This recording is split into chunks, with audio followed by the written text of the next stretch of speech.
সোনার বাবাজিরা আমার, আমি আপনাদের খেদমতে কথাগুলো আরজ করে বলে যাব। নবীর মাদ্রাসায়, নবীর আঙ্গিনায় কিন্তু কোরআনের মাহফিল। এই জান্নাতের বাগানের ভিতরে আল্লাহ রহমতের ফেরেশতারা, অগণিত রহমতের ফেরেশতারা কিন্তু এখানে আগমন করেছেন।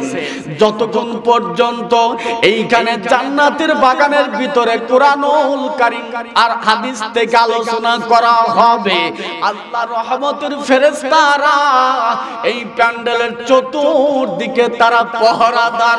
জোরে বলা যাবে নাকি একবার সুবহানাল্লাহ? সোনার বাবাজিরা আমার, নবীর আঙ্গিনার মধ্যে বসিয়া জান্নাতের বাগানের মধ্যে আমরা বসে রয়ে গেছি। যতক্ষণ পর্যন্ত এই জান্নাতের বাগানের মধ্যে বান্দা থাকবে, ততক্ষণ পর্যন্ত আল্লাহ রহমতের সাকিনা এই জমিনের উপরে রহমত নাজিল হবে। জোরে কোন সুবহানাল্লাহ। এই জন্য বাহিরে ঘোরাফেরা না করে বান্দারা, আল্লাহর বান্দারা মাহফিলের মধ্যে চলে আসে। এইখানে হচ্ছে রহমতের জায়গা।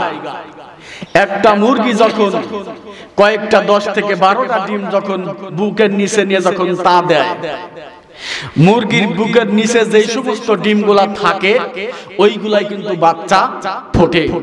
আর যেটা বুকের বাইরে থাকে তা যেটা না পায় সেটা কিন্তু বাচ্চা হয় না। এই জান্নাতের বাগানের মধ্যে যারা বসে আছেন তারা রহমতের সাকিনার মধ্যে তার অবস্থান করছে। আর বাইরে যারা আছে তারা কিন্তু এই রহমত থেকে ওই পচা ডিমের মতোই হবে। কথা ঠিক কিনা? এই জান্নাতের বাগানে এসে বসে যায়।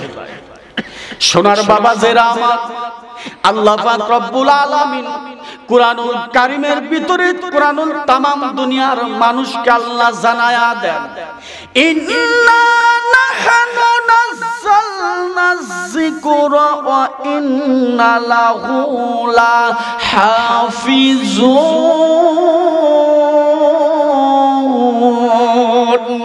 আল্লাহু আকবার। আল্লাহর কোরআন যখন তিলাওয়াত করা হবে, তিলাওয়াত শেষ হওয়ার সঙ্গে সঙ্গে ঈমানদার মুমিন বান্দাদের স্পিরিট বৃদ্ধি পায়। জোরে কোন সুবহানাল্লাহ। শুধু ঈমান স্পিরিট বৃদ্ধি পায় না, জবান দিয়ে মুখ ফসকে বের হয়ে যায় আল্লাহু আকবার। যখন কোরআনুল কারীমে তিলাওয়াত করা হবে, জবান দিয়ে অটোমেটিক্যালি বের হয়ে যাবে আল্লাহু আকবার। আল্লাহ পাক রব্বুল আলামিন কুরআনুল কারীমের ভিতরে বলে দিয়েছে, নিশ্চয় নিশ্চয় আমি এই জগতের উপরে কুরআনুল কারীম নাজিল করলাম। এই কুরআনুল কারীম শুধু নাজিল করি নাই, এই কুরআনুল কারীম হিফাজত করার দায়িত্ব হলো আমি আল্লাহর। জোরে বলা যাবে নাকি একবার সুবহানাল্লাহ? আল্লাহ বলছেন আমি শুধু কোরআন নাজিল করেই থাকবো না, এই কুরআনুল কারীম হিফাজত করার দায়িত্ব হলো আমি আল্লাহর। জোরে কোন সুবহানাল্লাহ। আর এই কোরআনটা হলো এমন একটি বিধান, যেই কোরআনের সহবতে যদি আসে ওই বান্দা জমিনের উপরে মানুষে পরিণত হয়ে যায়, খাঁটি মানুষে। জোরে কোন সুবহানাল্লাহ। সোনার বাবাজিরা আমার, আল্লাহ রব্বুল আলামিন এমন একটি কিতাব জমিনে নাজিল করেছেন, যেই কিতাবের ভিতরে বিন্দু মাত্র যারা পরিমাণ কোনো সন্দেহ নাই।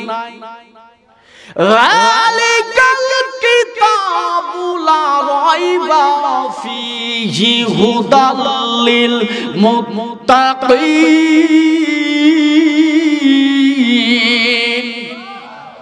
আল্লাহ পাক রব্বুল আলামিন বলে দিলেন সূরাতুল বাকারার 2 নম্বর আয়াত, আল্লাহ বলে দিচ্ছেন এই পৃথিবীর জগতে এমন একটি কিতাব আমি জমিনে নাজিল করলাম, যে এই কুরআনুল কারীমের কিতাবের ভিতরে একটা বিন্দু মাত্র কোনো ভুল নাই, সন্দেহ করার কারণ নাই। জোরে কোন সুবহানাল্লাহ। এই কুরআনুল কারীম সুবহানাল্লাহ। এই কুরআনুল কারীম যখন বুকে লাগান মুমিন বান্দাদের অন্তরটা ঠান্ডা হয়ে যায়। এই কোরআনের সহবতে যতদিন না আসবে ততদিন পর্যন্ত আপনি পরিপূর্ণ রহমত আল্লাহর বাজেট থেকে আপনি পাবেন না। সোনার বাবা যারা আমার, নবীর আঙ্গিনায় কিন্তু মাহফিল, এইখানে যদি তলবে ইলম ছাত্র যদি মাদ্রাসার আঙ্গিনায় যদি দেওয়া হয়, আল্লাহ পাক রব্বুল আলামিন এই 30 পারা কোরআনুল কারীম হাফেজদের সিনার ভিতরে কিন্তু দিয়া দেন। এই মাদ্রাসার আঙ্গিনায় যদি ছাত্র যদি দেওয়া হয়, এই তলবি ইলম ছাত্রদের জন্য আল্লাহর রহমতের ফেরেশতারা যখন ওই সমস্ত ছাত্ররা মাদ্রাসার দিকে যখন আগায় আসে, হাদিস শরীফের ভিতরে পাওয়া যায় আল্লাহর রহমতের ফেরেশতারা ওই সমস্ত ছাত্রদের পায়ের নিচে সবুজ ডানা বিছায়া দেয়। জোরে বলা যাবে নাকি একবার সুবহানাল্লাহ? তলবে ইলম ছাত্ররা যখন বাড়ি থেকে হাঁটতে হাঁটতে যখন মাদ্রাসার দিকে আসে, ওই সমস্ত তলবে ইলম ছাত্রদের পায়ের নিচে আল্লাহর রহমতের সব ফেরেশতারা সবুজ ডানা বিছায়া দেয়। জোরে কোন সুবহানাল্লাহ? তাহলে সেই মাদ্রাসায়, সেই নবীর মাদ্রাসায় ছাত্র দেওয়ার, ছেলে পেলে ভর্তি করার দরকার আছে কিনা? জোরে বলেন আছে কিনা? আমি আস্তে আস্তে বলবো, দৃষ্টান্ত দিলেই বুঝতে পারবেন ইনশাআল্লাহ। আজ আমরা যারা সন্তানদেরকে প্রাইমারিতে পড়াই আর মাদ্রাসায় পড়াই, মাদ্রাসার ছাত্র আর প্রাইমারি ছাত্রের ভিতরে আপনারা অনেক পার্থক্য দেখতে পাবেন। একটা প্রাইমারি স্কুলের ছাত্র কেমনে ওযু করতে হয়, কেমনে পেশাব করতে হয়, এইগুলাও কিন্তু ভালো করে জানে না। আর একজন মাদ্রাসার ছাত্র, তাকে সর্বপ্রথম যেই শিক্ষাটা দেওয়া হয় পবিত্রতা অর্জন করার শিক্ষা। কারণ হলো তাকে এই কুরআনুল কারীম স্পষ্ট করতে হলে আগে তাকে কি করতে হবে? ওযু করতে হবে, পবিত্রতা অর্জন করতে হবে। জোরে কোন সুবহানাল্লাহ? পবিত্রতা অর্জন করা ছাড়া কিন্তু কেউ এই কোরআন স্পর্শ করতে পারে না। সোনার বাবা যারা আমার, মাদ্রাসায় আজ যদি ছাত্র দেই, মাদ্রাসায় যদি সন্তানদেরকে যদি ভর্তি করানো হয়, নবীর মাদ্রাসার আঙ্গিনায় যদি আপনি ছাত্র সন্তানদের ভর্তি করায়া দেন, আপনার একটা সন্তান যদি হাফেজে কোরআন যদি হয়, আল্লাহর রাসূল বর্ণনা করেন একটা হাফেজে কোরআন যদি 30 পারা সিনাই যদি কোরআন নিয়ে এই 30 পারা কোরআন সিনাই ধারণ করে, যদি একটা হাফেজ যদি কবরের জিন্দেগিতে যদি চলে যায়, আল্লাহর নবী বলতেছেন ওই পরিবার থেকে ওই হাফেজি কোরআন যদি আল্লাহর জান্নাতি যদি হয়, আল্লাহর নবী বর্ণনা করে যান ওই হাফেজ যদি আল্লাহর জান্নাতি হয়, 30 পারা কোরআন নিয়ে যদি কবরে যেতে পারে, ওই পরিবার থেকে 10 জন জাহান্নামী, যাদের জাহান্নাম ওয়াজিব হয়ে গেছে, ওই 10 জন জাহান্নামী ওয়াজিবকৃত ব্যক্তিকে সুপারিশ করে একটা হাফেজ আল্লাহ জান্নাতের মধ্যে নিয়ে যাবে। জোরে বলা যাবে নাকি একবার সুবহানাল্লাহ? যাদের জাহান্নাম ওয়াজিব হয়ে গেছে, ওই ওয়াজিবকৃত জাহান্নামীদেরকে সুপারিশ করে আল্লাহর জান্নাতে নিয়ে যাবে। জোরে কোন সুবহানাল্লাহ? এটা কিন্তু আমি বক্তা ইসমাইল হোসেন সিরাজীর কথা নয়, আল্লাহর রাসূলের পবিত্র জবানের কথা। জোরে কোন সুবহানাল্লাহ? আজ আমরা চিন্তা করি মাদ্রাসায় ছাত্র দিলে, মাদ্রাসায় পড়াইলে ভাত পাবে না। অনেকেই আমাদের চিন্তা ধারণা যে মাদ্রাসায় পড়াইলে, হ্যাঁ, কিছুদিন পূর্বে বিগত যে সরকার ছিল, ওই সরকারের জামানায় মাদ্রাসার ছাত্রদের কিন্তু চাকরি কমই হয়েছে। কথা ঠিক কিনা? একটু কথা বলেন। ভয় আছে? আর ভয় আছে? ভয় কিন্তু শেষ। ওই সরকারের জামানায় মাদ্রাসার ছাত্রদের চাকরি কিন্তু খুব কমই হয়েছে। এখন আর ওই সমস্যা আমাদের মধ্যে নাই ইনশাআল্লাহ। এই জন্য মাদ্রাসায় ছাত্র দিবেন। মাদ্রাসার যদি একটা ছাত্র যদি আপনি বানান, আপনার ওই সন্তান আপনার জন্য সুপারিশ করে আল্লাহর জান্নাতে নিয়ে যাবে। জোরে কোন সুবহানাল্লাহ? সোনার বাবা যারা মাদ্রাসার ছাত্রদেরকে একটা অন্যরকম চরিত্র কিন্তু জীবনে পাওয়া যায়, আর প্রাইমারি হাই স্কুলের ছাত্রদেরকে তাদের চরিত্রটা কিন্তু আলাদা হয়। মাদ্রাসার ছাত্রদেরকে যখন তাদেরকে কুরআনুল কারীমের সবক দেওয়া হয়, ওই সমস্ত ছাত্ররা সর্বপ্রথম পবিত্রতা অর্জন করে। আর প্রাইমারিতে যে শিক্ষা দেওয়া হয় ওই শিক্ষাটা হলো নফল শিক্ষা, আর আল্লাহর কুরআনুল কারীম শিক্ষা হলো ফরজ শিক্ষা। জোরে কোন সুবহানাল্লাহ। আমাদের প্রতিটা সন্তানকে কোরআনের শিক্ষাটা দেওয়ার পরে এরপরে যে যা ইচ্ছা তাই শিক্ষা দিবে। কোরআনের শিক্ষা হলো কোরআন শিক্ষা ফরজ, আর অন্য ইংরেজি বাংলা অঙ্ক শিক্ষা করা হলো নফল। কোরআন আগে শিক্ষা করা। কোরআন যদি সিনায় ধারণ করতে পারে তাহলে আপনার ওই সন্তান কোনোদিনও পথভ্রষ্ট হবে না। একটু আল্লাহরে ডাকুন লা ইলাহা। এই জায়গার মাঝখানে কি ওইখানে কি পানি আছে নাকি? তো এখানে বসতে ভয় লাগতেছে, ওইখানে বসতে ভয় লাগতেছে নাকি? একটু জিকির করে না, সামনে আগে আসেন, লা ইলাহা। উপর আসেন, উঠে আসেন, ভয়ের কিছু না, আগে আসেন। একটা জায়গা সাক্ষী হয়েছে আর একটা জায়গায় সাক্ষী করেন। একটু আল্লাহরে ডাকি লা ইলাহা, জোরে লা ইলাহা। যার দিলে আছে আল্লাহর ভয়, আল্লাহ আল্লাহ সব সময়। যার দিলে আছে মাওলার ভয়, আল্লাহ আল্লাহ সব সময়। আহারুনের দা ভালো লাগে না, ভালো লাগে ইল্লাল্লাহ লা ইলাহা, জোরে লা ইলাহা, লা ইলাহা ইল্লাল্লাহু মুহাম্মাদুর রাসূলুল্লাহ সাল্লাল্লাহু আলাইহি ওয়াসাল্লাম। আল্লাহ রাসূল বলেছেন, খায়রুকুম মান তাআল্লামাল কোরআন ওয়া আল্লামাহু। যে নিজে কোরআন শিক্ষা করে অপরকে কোরআন শিক্ষা দেয়, ওর চাইতে উত্তম মানুষ আর আল্লাহর কাছে কেউ হতে পারে না। এই জন্য কোরআন শিক্ষা করতে হবে, সন্তানদেরকে কোরআনের মাদ্রাসায় ভর্তি করায়া দিতে হবে। আজ যেই সমস্ত মানুষগুলা মাদ্রাসায় কোরআনের শিক্ষা দেয় না, ওই একই কথা, ওই কথার মতো কানার ভাগ্যে কিন্তু ধন মেলে না। কানার ভাগ্যে ধন মেলে না। রাস্তায় পড়ে আছে সোনা, কানা হাতে তুলে নেয় না। মাটি মনে করে লাথি দিল, কানা হাতে তুলে নেয় না। কানার ভাগ্যে কিন্তু ধন মেলে না। সোনার বাবা জেরা আমার মাদ্রাসার ছাত্রদের আদর্শ আর হাই স্কুলের ছাত্রদের আদর্শ আমি একটু আলোচনা করে যাব। হযরতে ইমামে আযম আবু হানিফা রাহমাতুল্লাহি আলাইহির জীবনী থেকে। আবু হানিফার নাম শুনছেন? আবু হানিফার নাম শুনছেন? চার ইমামের ইমাম, ইমামে আযম আবু হানিফা রাহমাতুল্লাহি আলাইহি। ইমামে আযম আবু হানিফা রাহমাতুল্লাহি আলাইহি তার বাল্য জীবনে আরেকটি নাম ছিল, তার নাম ছিল রুমান ইবনে সাবেত।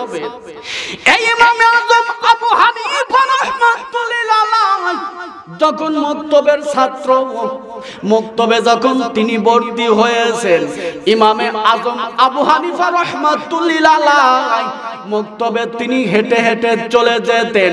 তার পরিবার ছিল একটু দুর্বল।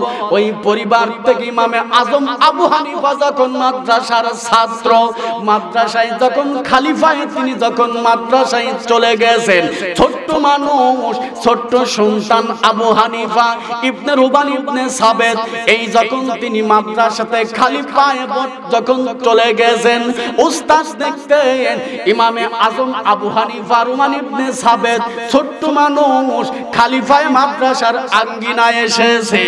এবার উস্তাদ ডাকতে বলতেছেন, আবু হানিফা, ও আবু হানিফা, মক্তবের ক্লাস যখন শেষ হয়ে যাবে, ও আবু হানিফা তুমি মক্তব শেষ করিয়া একটু আমি উস্তাদের কামরায় তুমি একটু দেখা করবা। জোরে জোরে কান সুবহানাল্লাহ। সোনার বাবা জেরা আমার, এবার আবু হানিফার জীবনীতে পাওয়া যায় আবু হানিফা যখন মক্তব শেষ করে যখন তিনি উস্তাদের রুমে চলে গেলেন, কামরার ভিতরে যখন চলে যান, উস্তাদকে যখন সালাম দিলেন, উস্তাদ অনুমতি দেন আবু হানিফা তুমি রুমের মধ্যে চলে আসো।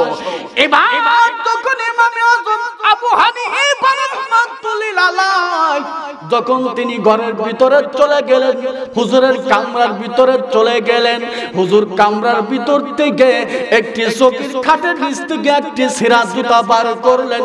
সিরাজ জুতা বার করবার পরে এবার ইমামে আজম আবু হানিফাকে ডাক দিয়ে বলছেন, বেটারে আমার কাছে এই মুহূর্তে কোনো টাকা নাই, টাকা না থাকার কারণে আমি তোকে একজোড়া নতুন জুতা আমি কিনে দিতে পারলাম না।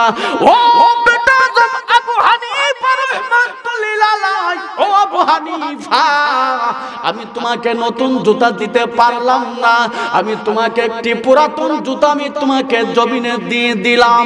ও আবু হানিফা আগামী কাল থেকে এই জুতাটা পরিধান করে তুমি মাদ্রাসায় আসবে। জোরে বলা যাবে নাকি একবার সুবহানাল্লাহ? আবু হানিফা আগামী কাল থেকে তুমি এই জুতাটা পরে মাদ্রাসার আঙ্গিনায় আসবে। জোরে কোন সুবহানাল্লাহ। সোনার বাবা জিরা আমার, উস্তাদের মা উস্তাদকে কেমন করে শ্রদ্ধা করতে হয়, কেমন করে সম্মান জীবনে করতে হয়, ইমামে আজম আবু হানিফার জীবনী থেকে কিন্তু জানা যায়। ইমামে আজম আবু হানিফা রাহমাতুল্লাহি আলাইহি ওই জুতাটি হাতে নিলেন, উস্তাদের কাছ থেকে দুটা দিনবার পরে ওই জুতা নিয়ে বাড়িতে যখন চলে গেলেন, বাড়িতে চলে যাবার পরে সারাটা রাত এবার আবু হানিফা জুতার মধ্য থেকে কাপড়গুলো বার করলেন, ওই কাপড়টি পরিষ্কার করলেন, সুন্দর করে সাবান দিয়ে পরিষ্কার করবার পরে যখন কাপড়গুলা যখন শুকায়া যায়, ওই কাপড়গুলার ভিতর থেকে সুতা আস্তে আস্তে বের করলেন।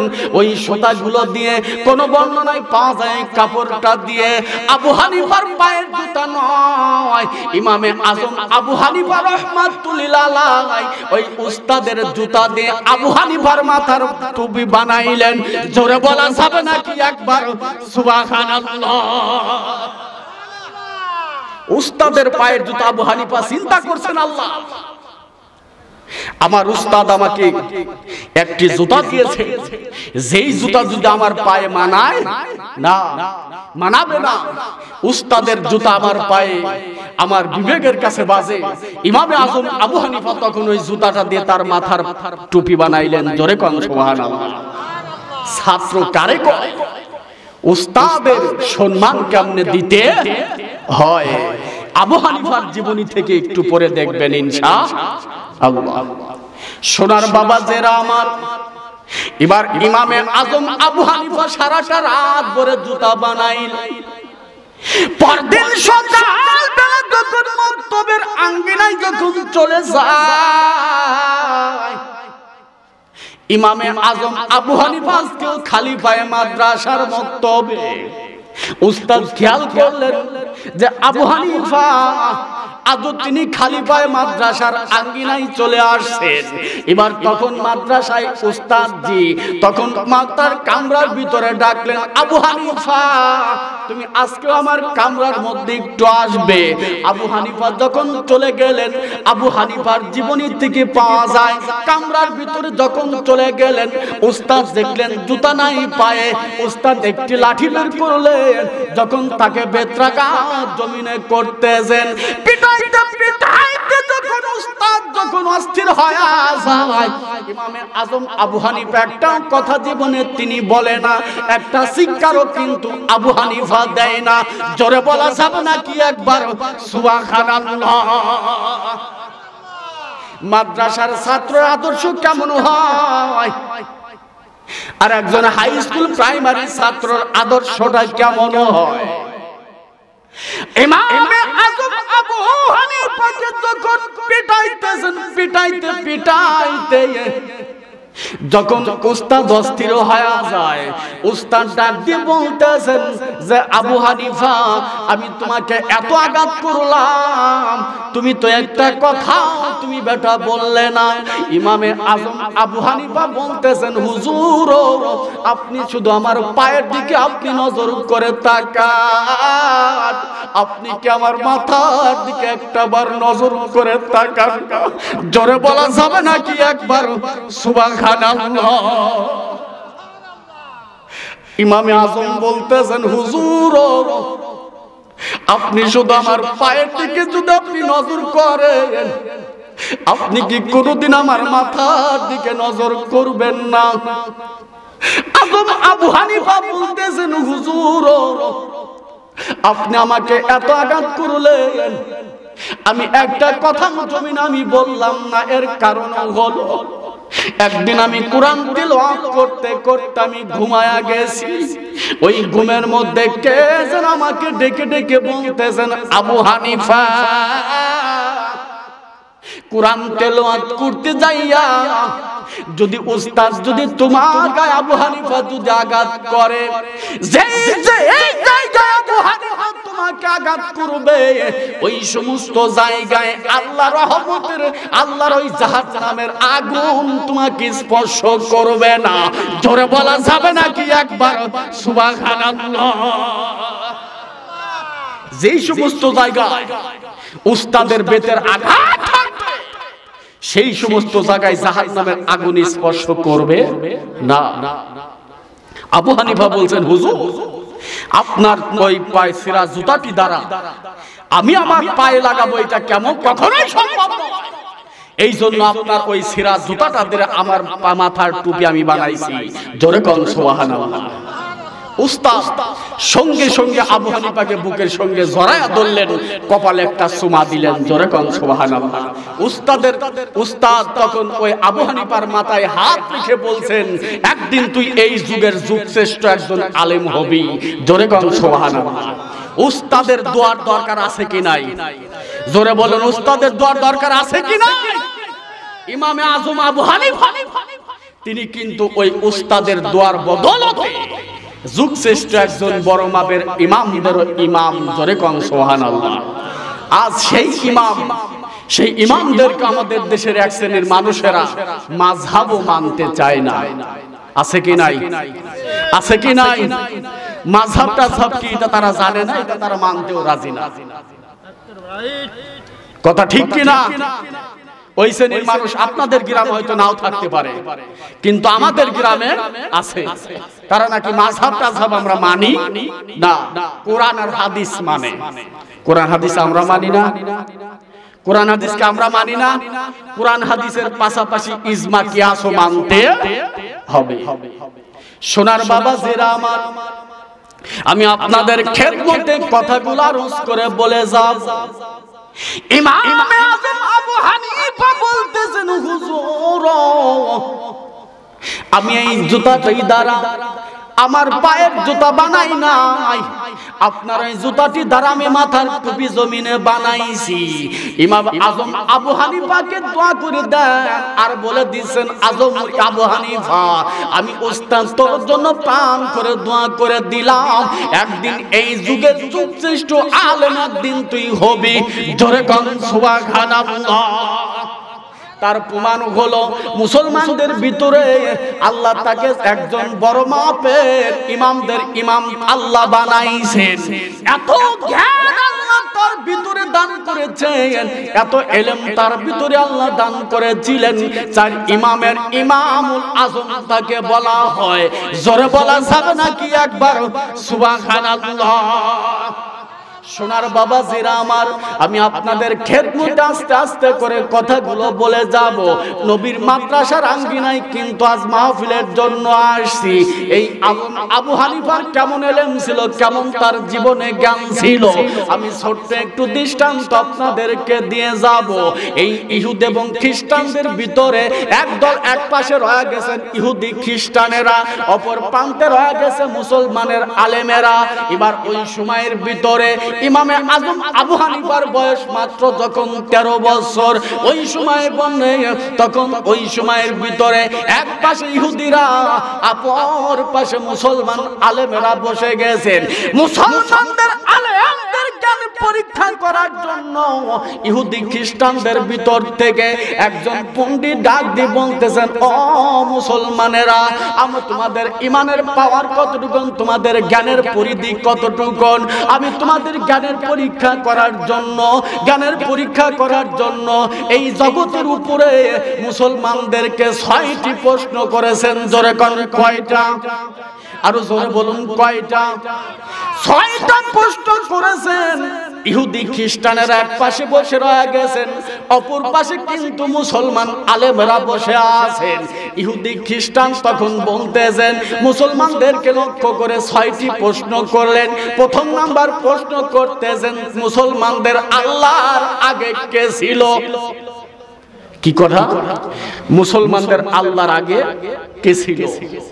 2 নাম্বার প্রশ্ন করতেছেন, মুসলমানদের আল্লাহ এই মুহূর্তে কি করতেছেন? 3 নাম্বার প্রশ্ন, মুসলমানদের আল্লাহ ঢপটা কেমন? এর 4 নাম্বার প্রশ্ন হলো, মুসলমানদের আল্লাহ এখন কোন দিক হয়ে বসে আছে? 5 নাম্বার প্রশ্ন হতেছেন, এই জগতের উপরে আল্লাহর নবী আরশে আজিম পর্যন্ত মিরাজ করেছিলেন। এই মিরাজের রজনীতে আল্লাহর নবী কোন দরজা দিয়ে মিরাজ করেছেন, ওই দরজাটা দেখানো লাগবে। জোরে বলা যাবে নাকি একবার সুবহানাল্লাহ?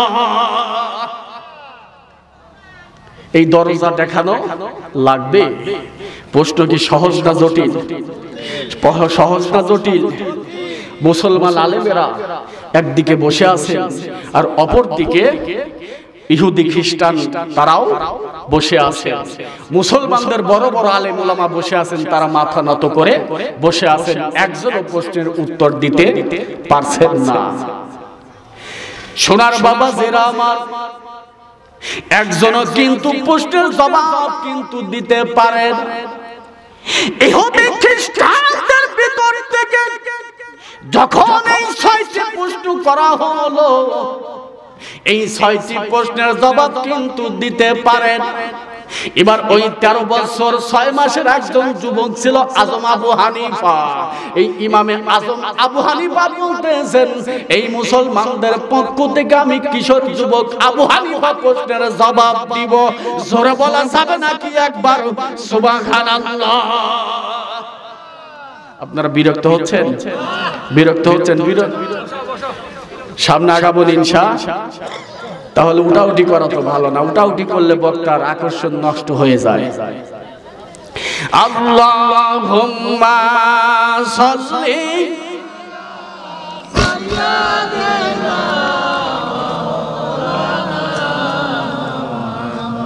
ওয়া আলা আলি সাইয়্যিদিনা। সোনার বাবা জিরা আমার, এবার যখন এই প্রশ্নটি করা হলো, 6টি প্রশ্ন যখন করা হলো, 1 নাম্বার প্রশ্ন, মুসলমানদের আল্লাহ এখন কোথায় আছে? 2 নাম্বার প্রশ্ন হলো, আল্লাহ কোন দিক হয়ে বসে আছেন? 3 নাম্বার প্রশ্ন হলো, আল্লাহর ডকটা কেমন? 4 নাম্বার প্রশ্ন হলো, এই পৃথিবীর জগতে আল্লাহ এখন কি করতেছেন? 6 নাম্বার প্রশ্ন হলো, আল্লাহর নবী আল্লাহর বারে আরশে আজিমে বিরাজ করেছিলেন, কোন দরজা দিয়ে প্রবেশ করেছিলেন? দরজাটা দেখানো লাগবে। জোরে বলা যাবে নাকি একবার সুবহানাল্লাহ? সোনার বাবাজিরা আমার, এই প্রশ্ন যখন 6টি করা হলো, মুসলমানদের পক্ষ থেকে কেউ উত্তর দিতে পারে না। এবার 13 বছর 9 মাস কিশোর যুবক আবু হানিফা বলতেছেন, আমার আল্লাহ যদি চায় আমি এই 6টি প্রশ্নের উত্তর ইনশাআল্লাহ দিয়ে যাব। জোরে বলা যাবে নাকি একবার সুবহানাল্লাহ? এই 6টি প্রশ্নের উত্তর দিয়ে যাবে, কারণ তার কাছে আর উস্তাদের দোয়া আছে। জোরে বল সুবহানাল্লাহ। উস্তাদের দোয়া আর উস্তাদের দেওয়া মাথায় টুপি।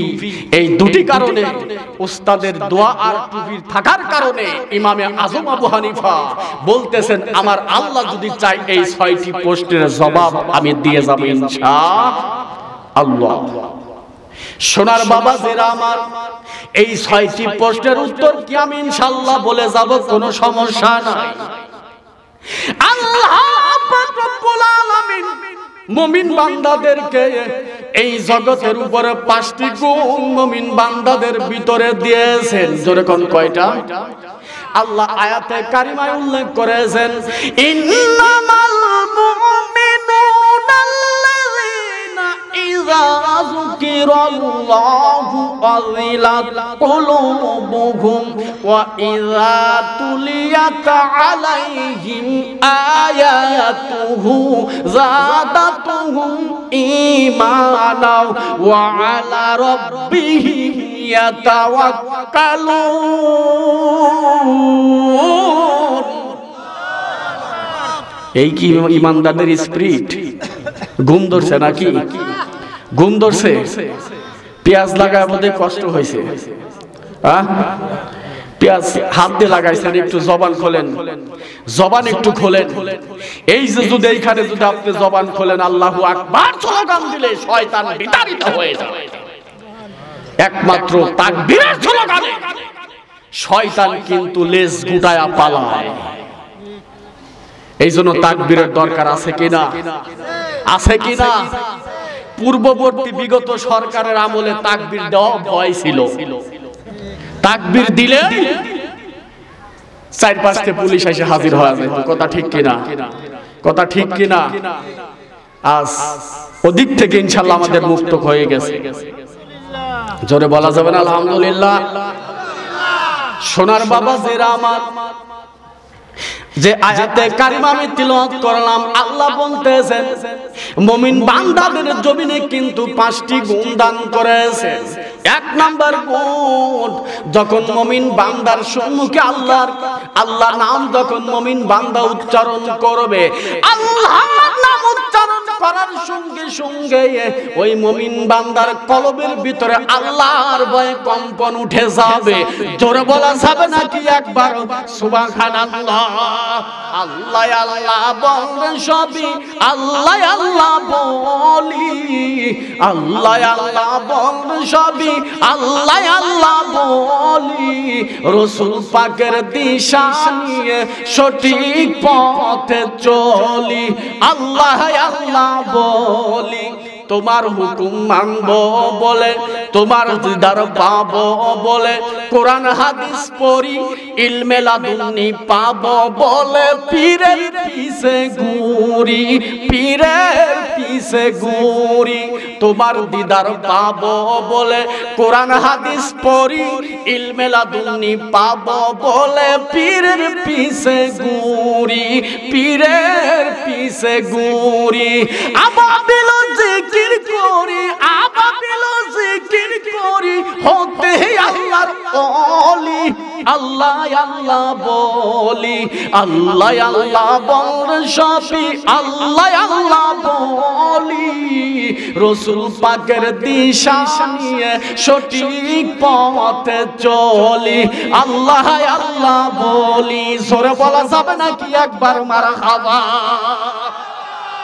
তোমার হুকুম পালন করব, তোমার হুকুম মতে নবীর হুকুম, নবীর নির্দেশ পালন করব, জীবন ভর দিয়ে, জীবন খালি দিয়ে।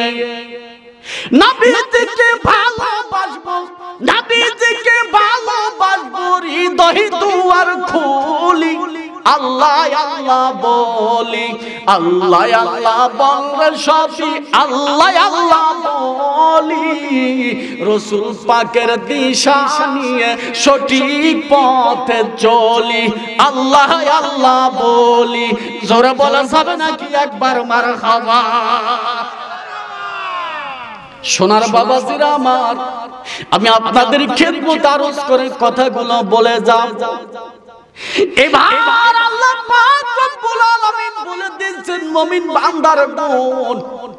মুমিন বান্দার প্রথম নাম্বার গুণ হবে এই জগতের উপরে আল্লাহর নাম যখন উচ্চারণ করবে ওই মুমিন বান্দার অন্তরের ভিতর আল্লাহর ভয়ে কম্পন উঠে যাবে।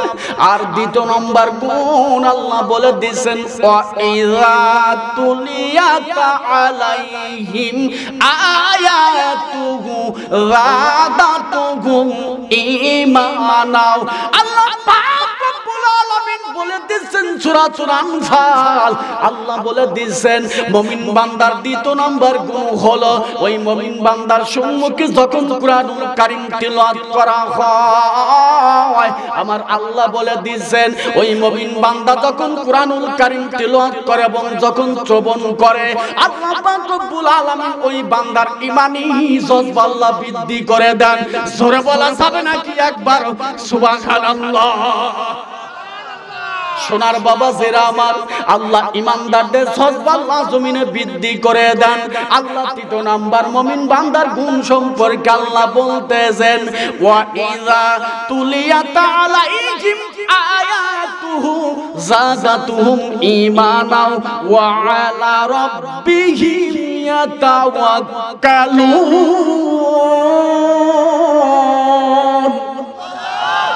আল্লাহ পাক রব্বুল আলামিন বলছেন মুমিন বান্দার তিন নাম্বার গুণ হলো এই জগতের উপরে সদা সর্বদা আল্লাহর প্রতি তাওয়াক্কুল করবে। জোরে বলা যাবে নাকি একবার সুবহানাল্লাহ। সোনার যুবকের দলেরা, সোনার বাবাজিরা আমার, আমি আপনাদের খেদমতে কথাগুলো বলে যাব। আল্লাহর উপর জীবনে কিন্তু তাওয়াক্কুল জমিনে করতে হবে। আল্লাহর প্রতি যদি বান্দা তুমি তাওয়াক্কুল করে যাও সর্বসময় আপনার উপর থেকে মুসিবত দূর করবে কে? আরো জোরে বলে কে? ইন্নাল্লাযীনা ক্বালু রাব্বুনাল্লাহু সুম্মা ইসতাকামু তাতানাজ্জালু আলাইহিমুল মালাইকা আল্লা তাখাফু ওয়া লা তাহজানু ওয়া আবশিরু বিল জান্নাহ। জোরে বলা যাবে নাকি একবার আল্লাহু আকবার। মুমিন বান্দারা যখন জমিনে বিপদে পড়ে যায়, যখন মুসিবতে পড়ে যায়, আল্লাহর বাজেট থেকে আল্লাহর রহমতের ফেরেশতারা ওই মুমিন বান্দাদেরকে জমিনে সাহায্য করে। জোরে বলা যাবে নাকি একবার সুবহানাল্লাহ। সোনার বাবা জেরা আমার, এই জগতের উপরে মুমিন বান্দার চতুর্থ নাম্বার গুণ হলো এই জগতের উপরে 4 নাম্বার গুণ হবে মুমিন বান্দা। এই জগতের উপরে চতুর্থ নাম্বার গুণ হলো আল্লাহ পাক রব্বুল আলামিন ওই বান্দা পবিত্র পাক পাঞ্জিগানা নামাজের মধ্যে পাকবন্দি থাকবে। জোরে কোন সুবহানাল্লাহ। 4 নাম্বার গুণ হলো সে পাকবন্দি থাকবে পাঞ্জিগানা নামাজের ভিতরে। আজ আমাদের দেশের মানুষগুলা কিন্তু নামাজ অনেকে পড়তে চায় না, কথা ঠিক কিনা? কথা বলেন না কেন? অনেকে আছে না যে আমাদের নামাজ কোন নামাজ কালাম লাগবে না, এরকম শ্রেণীর লোক মনে এই সাকলা গ্রামে নাই নাকি? সাকলাও আছে, সাকলাও আছে। তারা বলে কেন 5 ওয়াক্ত নামাজ পড়া লাগবে? 5 ওয়াক্ত নামাজ নাকি তাকারে লাগে না। তারা জীবনে 1 ওয়াক্ত পড়লেও আপনাদের গ্রামে আছে না। আহারে কপাল পোড়া, কপাল পোড়া। এই মিরাজের রজনীতে আল্লাহর বাজেট থেকে আল্লাহ রাসূল কয় ওয়াক্ত নামাজ আনছেন? কয় ওয়াক্ত? 5 ওয়াক্তকে জোরে বলেন কয় ওয়াক্ত? জোরে বলেন, আরো জোরে। 5 ওয়াক্ত নামাজ কিন্তু আল্লাহর বাজেট থেকে আনা হয়। আল্লাহর নবী এই চতুর্থ নাম্বার 4 নাম্বার গুণ হলো মুমিন বান্দার এই জগতের উপরে পাকবন্দি থাকবে পাঞ্জিগানা নামাজের মধ্যে। 5 নাম্বার গুণ হতেছে মুমিন বান্দা আল্লাহ আমিম্মা রাযাকনাহুম ইউনফিকুন। জোরে কোন আল্লাহু আকবার। আল্লাহ বলে দিয়েছেন মুমিন বান্দার 5 নম্বর গুণ হলো ওই আল্লাহ যেই রিজিক জমিনের উপর দান করেছেন ওই রিজিকের মধ্য থেকে আল্লাহর রাস্তায় সম্পদ বিলীন করে দেওয়া। জোরে বলা যাবে নাকি একবার সুবহানাল্লাহ? সোনার বাবা জিরা আমার, আমি আপনাদের খেদমত আরজ করে কথাগুলো বলে যাব। আল্লাহর রাস্তায় সম্পদ যদি বিলীন করে দেওয়া হয়, আল্লাহ পাক রব্বুল আলামিন জমিনে কি পরিমাণ সম্পদ জমিনে দেয়া দেয়। হযরতে ফাতিমার জীবনী থেকে আমি আলোচনা করে যাব। ফাতেমাতুজ জোহরা রাদিয়াল্লাহু তাআলা আনহা, ফাতিমার জীবনী থেকে পাওয়া যায়। ফাতিমার নাম শুনছেন? ফাতেমা কে বলেন তো দেখি? নবীর বিটি, নবীর বিটি হলে রাসূল কোনদিন ফাতেমাকে বিটি মেয়ে বলে ডাক দেয় নাই। 4 মেয়ের মধ্যে 3 মেয়েকে রাসূল সাল্লাল্লাহু আলাইহি ওয়াসাল্লাম মেয়ে বলে ডাক দিয়েছেন, কিন্তু কোনদিনের জন্য আল্লাহ রাসূল ফাতেমাকে মা ছাড়া ডাক দেন নাই। জোরে কোন সুবহানাল্লাহ। এর কারণও আছে। আজকে ওইদিকে যাওয়া যাবে না, অত সময় হবে না। অন্যদিন হলে রাসূলের জীবনী থেকে কেন তাকে মা বলে ডেকেছেন এর আলোচনা করা হবে ইনশাআল্লাহ। সোনার বাবাজেরা আমার, আমি আপনাদের খেদমত আরজ করে কথাগুলো বলে যাব। একটু আল্লাহরে ডাকুন, লা ইলাহা টান দেবেন, সমস্যা নেই। জোরে লা ইলাহা লা ইলাহা লা ইলাহা ইল্লাল্লাহ মুহাম্মাদুর রাসূলুল্লাহ সাল্লাল্লাহু আলাইহি ওয়াসাল্লাম। সোনার বাবাজিরা আমার, আমি আপনাদের খেদমত আরজ করে কথাগুলো বলে যাব। আমার নবীর বিটি ছিলেন ফাতেমাতুজ জোহরা। এই ফাতিমা একদিন তার স্বামীকে ডাক দিয়ে বলছেন, পানের স্বামী আলী রে, ও স্বামী, আজ 2 দিন 3 দিনও হয়ে গেল আমাদের ঘরের চুলায় কোনো আগুন জ্বলে না। ফাতেমার চুলায় কোনোদিন 3 দিন, কোনোদিন 5 দিন, কোনোদিন 15 দিন, কোনোদিন 1 মাস পর্যন্ত চুলায় আগুন জ্বলে নাই। জোরে বলা যাবে নাকি একবার সুবহানাল্লাহ? তাও কোনদিন ফাতেমা কিন্তু আলীর সাথে ঝগড়া করে না। আর আমাদের বউরা হইলে কি হইতো? অশান্তি লাগতো না? নাই গ্রামের মা বোনরা ভালো নাকি? কথা কয় না। আপনার বউরা বোধহয় ভালো না? আমাদের এলাকার বউরা যদি 1 বেলা 2 বেলা যদি খাবার না থাকে, অশান্তির শেষ থাকে না। সোনার বাবাজেরা আমার, আমি মা বোনদের শানে কথাগুলো বলে যাচ্ছি। ফাতেমাতুজ জোহরা বলতেছেন, স্বামী গো, আমাদের চুলায় 3 দিন যাবত কোনো আগুন জ্বলে না। আমাদের সন্তান হাসান আর হুসাইন দুজনই হলো জান্নাতের যুবকদের কি? যুবকদের সরদার। ইমাম হাসান আর হুসাইন রাদিয়াল্লাহু তাআলা আনহু, এই 2 জন সন্তানকে আমাদের 2টি সন্তান, তাদের মুখে আমি 3 দিন আমি মা তাদের খাবার দিতে পারি না। আল্লাহ নবীর বিটি ফাতেমা বলতেছে, স্বামী গো, এই যে আজ 3 দিন হয়ে গেল আমাদের চুলায় কোনো আগুন জ্বলে না।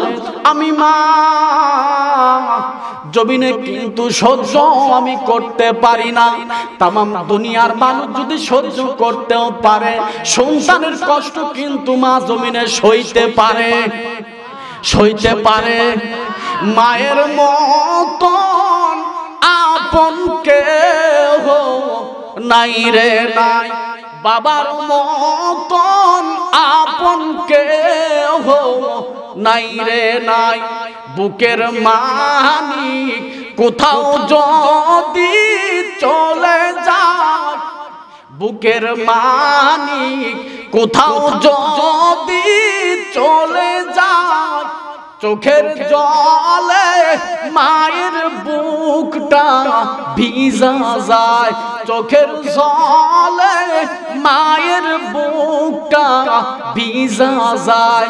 কত মানুষ দেখলাম ভাই রে দুনিয়ায় বাবার মতন আপন কেহ নাই রে নাই, মায়ের মতন আপন কেহ নাই রে নাই। জোরে বলা যাবে নাকি একবার মারহাবা? সোনার বাবাজিরা আমার, ফাতেমা বলতেছেন স্বামী গো, আজ 3টা দিন হয়ে গেল আমাদের সন্তানদের মুখে আমি কোনো খাবার দিতে পারি না। ও পানের স্বামী গো, আজ 3 দিন হয়ে গেল মদিনার বাজারে তোমার কোনো কাজ মেলে না।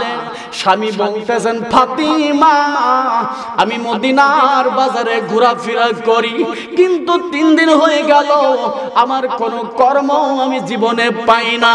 আল্লাহ নবীর বিটি ফাতেমা বলতেছেন স্বামী গো, এই সন্তানদের মুখে খাবার টুকুন তুলে দিতে হবে। ও স্বামী, আমি তোমার কাছে একটা জিনিস দিয়া দিব, সেই জিনিসটা মদিনার বাজারে তুমি বিক্রি করবা। আলী ডাকতে বলতেছেন বিবি ফাতিমা, তুমি কি জিনিস তুমি দিবা? ফাতিমা বলতেছেন ওই যে বিয়ের রজনীতে আমার আব্বা জান আমাকে একটি চাদর দান করেছিল, আমাকে একটি চাদর বিয়ের দিন গিফট দিয়েছিল, ওই চাদরটা আমি তোমাকে বদি দিয়ে দিলাম। ওই চাদরটি মদিনার বাজারে তুমি বিক্রি করবা। মদিনার বাজারে বিক্রি করবার পর যে কয়টা দিরহাম তুমি বিক্রি করবার স্বামী রে, ওই টাকা দিয়া মদিনার বাজার থেকে তুমি খাবার কিনে আনবা। আমার হাসান হুসাইনের চেহারার দিকে আমি নজর করে তাকাইতে পারি না। আমি ফাতেমা আমার সন্তানদের মুখের দিকে তাকাইতে পারি না। আমি ফাতেমার কলিজায় সহ্য হয় না। আমি আপনাকে এই উন্নাটা দিয়ে দিলাম, অথবা এই চাদরটা আমি দিয়ে দিলাম, এই চাদরটা মদিনার বাজারে তুমি বিক্রি করবা। হযরত আলী রাদিয়াল্লাহু তাআলা আনহু ওই চাদরটি নিয়ে তিনি মদিনার বাজারে চলে গেলেন। মদিনার বাজার দিয়ে আলী রাদিয়াল্লাহু তাআলা আনহু ঘোরাফেরা করতেছেন। মদিনার বাজারে আলী ওই উন্নাটি চাদরটি বিক্রি করার জন্য ঘোরে, কিন্তু আলী ওই ব্যাগের ভিতর থেকে চাদরটা বের করতে পারে না। জোরে বলা যাবে নাকি একবার সুবহানাল্লাহ? আলী চাদরটা বের করতে পারে না, কারণ হতেছে আলী চিন্তা করতেছেন আর মনে মনে ভাবতেছেন, আমার বিবির চাদর এই মদিনার বাজারে যদি আমি বের করি, মদিনার মানুষগুলা যখন দেখবে আলী তার বিবির শাড়ি বিবির কাপড় বিক্রি করে খায়, এই চিন্তা করে আলী যখন বের করে না, অপর দিকে আলী চিন্তা করতেছেন আমার বিবি ফাতেমা হলো পর্দাশীল পর্দানিশী, আমার বিবির এই চাদরটা আমি মদিনার বাজারে আমি বিক্রি করার জন্য আনছি, আমি যদি এই চাদরটা যদি বের করি তাহলে আমার বিবি ফাতেমার পর্দার খেলাফ হয়ে যাবে। এই চিন্তা করে তখন আলী মদিনার বাজার দিয়ে ঘুরতেছেন। মদিনার বাজার দিয়ে ঘোরাফেরা করতে করতে হঠাৎ করে একজন সুন্দর একটি যুবক আলী রাদিয়াল্লাহু তাআলা আনহুকে লক্ষ্য করে বলছেন, আলী রে, ও ভাই আলী, মদিনার বাজারে অযথা আপনি কেন ঘোরাফেরা করতেছেন? আমার মন বলে আপনি মদিনার বাজারে কিছু বিক্রি করবেন। আলী বলতেছেন, ভাইয়া রে, আমি বিক্রি করার জন্যই মদিনার বাজারে ঘুরি, কি বিক্রি করবেন? আলী বলতে পারেন, আলী বলতেছে না। এবার যুবক ঠিক বলতেছেন, ভাই আলী রে, আপনি কি বিক্রি করবেন আমার দেখার প্রয়োজন নাই, আপনার ব্যাগের মধ্যে যেই জিনিসটাই থাকুক না কেন, আমি যুবক মদিনার বাজারে ওই জিনিসটার দাম দিলাম 6 দিরহাম। জোরে বলা যাবে নাকি একবার সুবহানাল্লাহ? আমি যুবক, আলী ওইটার দাম দিলাম 6 দিরহাম। জোরে কোন সুবহানাল্লাহ? আলোচনা সামনে নিয়ে যাব ইনশাআল্লাহ, নাকি কালেকশন করব? আর একটু আগাবো সামনে। সোনার বাবা জেরা আমার, এবার তখন ফাতেমা বলতেছেন 6টা উত্তর দেব আপনারা দান দেওয়ার পরে, আপনারা দান দিবেন ইনশাআল্লাহ। আমি কথা দিলাম ইনশাআল্লাহ 6টি উত্তর না দিয়ে যাব না ইনশাআল্লাহ। তাতে যদি 10:30টাও বাজে, রাজি আছেন তো? রাজি আছেন তো? প্রধান বক্তা প্রয়োজনে 10 মিনিট পরে আনবে ইনশাআল্লাহ, সমস্যা নাই। কিন্তু এই 6টি প্রশ্নের জবাব আমি দিয়েই যাব ইনশাআল্লাহ। সোনার বাবা জেরা আমার এবার তখন আলীকে ডাক দিয়ে বলছেন, ভাই আলী, এই মদিনার বাজারে কি বিক্রি করবেন? আমি যুবকের দেখার কোন জীবনে প্রয়োজন নাই। আমি যুবক, ওই ব্যাগের ভিতরে ওই জিনিসটার দাম দিলাম মাত্র 6 দিরহাম। আলী বলতেছেন, ভাইয়া রে, তুমি আমার ব্যাগের মধ্যে কি রয়ে গেছে তুমি দেখলে না? আলীকে তখন সালাম দিয়ে বলতেছেন, ভাই আলী রে, আপনাকে আমি চিনি, আপনাকে আমি চিনি। আপনি মানুষ ঠকানোর মতো কোনো মানুষ নয়। যেই মানুষটার ভিতরে রাসূলের আদর্শ পাওয়া যায়, ওই মানুষগুলো কোনোদিন দুনিয়ায় মানুষকে ঠকাইতে পারে? একটু জোরে বলুন, পারে? থলিয়ার ভিতরে যখন ওই কন্যাটা চাদরটা যখন ঢেলে দিলেন, ঢেলে দেওয়ার পর যুবকটি যখন চলে যাচ্ছেন, আলী 6 দিরহাম নিয়া মদিনার বাজারে তখন দোকানদারকে বলছেন, ভাই দোকানদার, মেহরবানি করে, ও ভাই দোকানদার, আমার জন্য এক থলিয়া বাজার তুমি বেঁধে রেডি করে দাও। দোকানদার তখন ব্যাগ যখন খাবার যখন প্যাকেট করলেন, ইতিমধ্যে আলীর সম্মুখে যখন 6টি দিরহাম আলী যখন দোকানদার ভাইকে যখন দিয়া দিবেন, আলীর সম্মুখে ফামাল ইয়াতিমা ফালা তাকহার ওয়া আম্মা সাইলা ফালা তানহার, একজন সলকারী এসে সল করতেছেন, আসসালামু আলাইকুম আলী ভাই। ও ভাই আলী, এই জগতের উপরে আপনার কাছে আমি 3 দিন হয়ে গেল আমি কিছুই খানা খেতে পারি না। ও ভাই, আমাকে আল্লাহর রাস্তে কিছু দান করেন, আল্লাহর রাস্তে কিছু আপনি দান করেন। আলী রাদিয়াল্লাহু তাআলা আনহু তখন ওই কজবই ভিক্ষুকের কথা শুনে তার চেহারার ভিতরে একটু রাগ হয়ে গেল। একদিকে আলীর পরিবারটাও কিন্তু না খাওয়া, আর একজন সহকারী এসে বলছেন, আলী রে, আল্লাহর রাস্তে আমাকে কিছু দান করেন। আলী যখন রাগান্বিত হয়ে যায়, আলী রাগান্বিত হবার সঙ্গে সঙ্গে আল্লাহর কোরআনের দিকে আলী নজর লাগাইলেন, আল্লাহর কোরআনের দিকে আলী নজর লাগাইলেন। আলী রাদিয়াল্লাহু তাআলা আনহু বলতেছেন, আল্লাহর কোরআনের দিকে যখন তিনি নজর করলেন, নজর করার সঙ্গে সঙ্গে হযরতে শেরে খুদা আলী রাদিয়াল্লাহু তাআলা আনহু, আলী রাদিয়াল্লাহু তাআলা আনহু আল্লাহর কোরআনের দিকে নজর করলেন। লান তারারু বিরু হাত্তা তুম্মা তুনফিকুন, আল্লাহর কোরআন বলতেছে, আলী রে, ভিক্ষুককে তুমি ধমক দিবে না। ফা আম্মাল ইয়াতিমা ফালা তাকহার ওয়া আম্মা সাইলা ফালা তানহার। ও আলী, কোনদিন তুমি ভিক্ষুককে ধমক দিবা না। আলী ভিক্ষুককে ধমক না দিয়া আলী রাদিয়াল্লাহু তাআলা আনহু তখন তিনি চিন্তা করতেছেন, ওই 6টি দিরহামের মধ্য থেকে 2টি দিরহাম যখন আলী রাদিয়াল্লাহু তাআলা আনহু যখন তাকে দিতে যাবেন, আল্লাহর কোরআনের দিকে আলী লক্ষ্য করে বলতেছেন, আল্লাহর কোরআন বলতেছেন, আলী, যখন তুমি যুবককে 2টি দিরহাম দান করবে, ওই 2টি দিরহামের বিনিময় আল্লাহ পাক রব্বুল আলামিন তোমাকে 10টি দিরহাম জমিনে দান করে দিবে। জোরে বলা যাবে নাকি একবার সুবহানাল্লাহ? হযরত আলী বলতেছেন, আমি যখন আল্লাহর কোরআনের দিকে যখন নজর করলাম, আল্লাহর কোরআনের দিকে যখন নজর করলাম, আল্লাহর কোরআন বলতেছেন, আলী রে, 1টি দিরহাম যদি জমিনের উপর তুমি যদি আল্লাহর রাস্তায় যদি দান করো, আল্লাহ নবী আল্লাহ নবী সাহাবী আলী বলতেছেন, 1টি টাকাও যদি আমি আল্লাহর রাস্তায় দান করি, ওই একের বিনিময় আল্লাহ পাক রব্বুল আলামিন আমাকে 10 দিরহাম দিয়া দিবে। জোরে বলা যাবে নাকি একবার সুবহানাল্লাহ? ইন্নাল্লাহা আশতারা মিনাল মুমিনুনা আনফুসাহুম বিআমওয়ালিহিম বিআন্না লাহুমুল জান্নাহ। জোরে বলা যাবে নাকি একবার আল্লাহু আকবার? আল্লাহর কোরআন থেকে আল্লাহ পাক রব্বুল আলামিন বলতেছেন, আমি আল্লাহর রাস্তায় যারা সম্পদ যারা বিলায়া দিবে, আমি আল্লাহর রাস্তায় যারা সম্পদ দিবে, আমি আল্লাহ পাক রব্বুল আলামিন ওই সম্পদের বিনিময় আমার বান্দার কাছে আমার জান্নাত আমি বিক্রি করে দিলাম। জোরে বলা যাবে নাকি একবার সুবহানাল্লাহ? সোনার বাবা জিরা আমার, সোনার যুবকের দলেরা, পর্দার আলে মা বোনেরা বসে রয়ে গেছেন। আমি আপনাদের খেদমত আরজ করে কথাগুলো বলে যাব। শেরে খুদা আলী যখন তাকে ওই 2 দিরহামের বিনিময় যখন 6 দিরহাম যখন ভিক্ষুককে দিয়ে দিলেন, দোকানদার বলতেছেন, ভাই আলী রে, আজ যে আপনার খাবার কিনা হবে না, আজ যে আপনার কোনো খাবার কিনা হবে না। আলী বলতেছেন, দোকানদার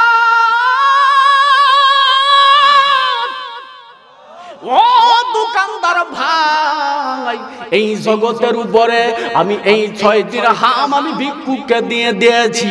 ও দোকানদার, আমি আপনাকে বলেছিলাম 1 ব্যাগ খাবার প্যাকেট করে দিতে, এখন আমি আপনাকে বললাম ওই 1 ব্যাগ খাবার আমার হবে না, আপনি আমার জন্য 1 বস্তা খাবার আপনি জমিনে প্যাকেট করেন। জোরে জোরে কান মারহাবা। দোকানদার মুস্কি মুস্কি হাসে আর বলতেছে, আলী 1 পয়সা পকেটে না, আর বলতিছো তুমি 1 বস্তা খাবার প্যাকেট করতে। আলী বলতেছেন, দোকানদার ভাই, আমি যেই মাবুদের সাথে ব্যবসা করেছি ওই আল্লাহর কসম করে বললাম, আমার আপনার কাছ থেকে 1 বস্তা খাবারই আমি কিনে নিয়ে যাব। জোরে কোন সুবহানাল্লাহ? তো জোরে বলা যাবে না সুবহানাল্লাহ? সোনার বাবা জেরা আমার, এবার যখন আলী যখন তাকে 6টি দিরহাম যখন দিয়ে দিলেন, ওই 6টি দিরহামের বিনিময় বলতেছেন, ও দোকানদার, আমার 1 ব্যাগের জায়গায় 1 বস্তা খাবার আমার জন্য প্যাকেট করে রাখেন। এই চিন্তা করে যখন আলী যখন চলে যায়, মদিনার বাজার দিয়ে চলে যেতে লাগলেন। চলে যাইতে যাইতে দেখতেছেন একজন যুবক একটি লাল রঙের ঘোড়া নিয়ে জমিনে মদিনার বাজারে দাঁড়ায় আছে। এবার ওই যুবক ডাক দিয়ে বলছেন, আসসালামু আলাইকুম আলী ভাই। জোরে কোন সুবহানাল্লাহ? আলী সালামের জবাব দিলেন। সালামের জবাব দেওয়ার পরে বলতেছেন, আপনি আমাকে কেমন করে চেনেন? ওই যুবকটি বলছেন, ভাই আলী রে, আপনাকে তো চেনে না এমন কোন মানুষ খুবই কমই আছে। ও ভাই আলী, আল্লাহর নবী বলেছেন, আনা মাদিনাতুল ইলমি আলী বাবুহা, ওয়ালি আপনি হলেন ইলমের দরজার শহর। ওয়ালি রে, আল্লাহর নবী যেদিন বলেছেন আমি হলাম এই ইলমের শহর, আর আমার আলী জামাতা হলো ইলমের শহরের দরজা। জোরে বলা যাবে নাকি একবার সুবহানাল্লাহ? সোনার বাবা জেরা আমার, আমি আপনাদের খেদমত আরজ করে কথাগুলো বলে যাব। আলী যখন মদিনার বাজার দিয়ে চলে যাচ্ছেন, ওই যুবকটি ডাক দিয়ে বলছেন, আলী ভাই, আপনি কি আমার এই ঘোড়াটা কিনবেন? আলী বলতেছেন, ভাই আমার কাছে তো একটা করিও নাই, একটা কানা করি আমার পকেটে নাই, কেমন করে আপনার ঘোড়াটি আমি কিনবো? যুবকটি ডাক দিয়ে বলতেছেন, ভাই আলী রে, আপনি যদি এই ঘোড়াটি যদি আপনি কিনতে চান, আমি আপনার জন্য বাকিতেই এই ঘোড়াটি বিক্রি করে দেব। জোরে বলা যাবে নাকি একবার সুবহানাল্লাহ?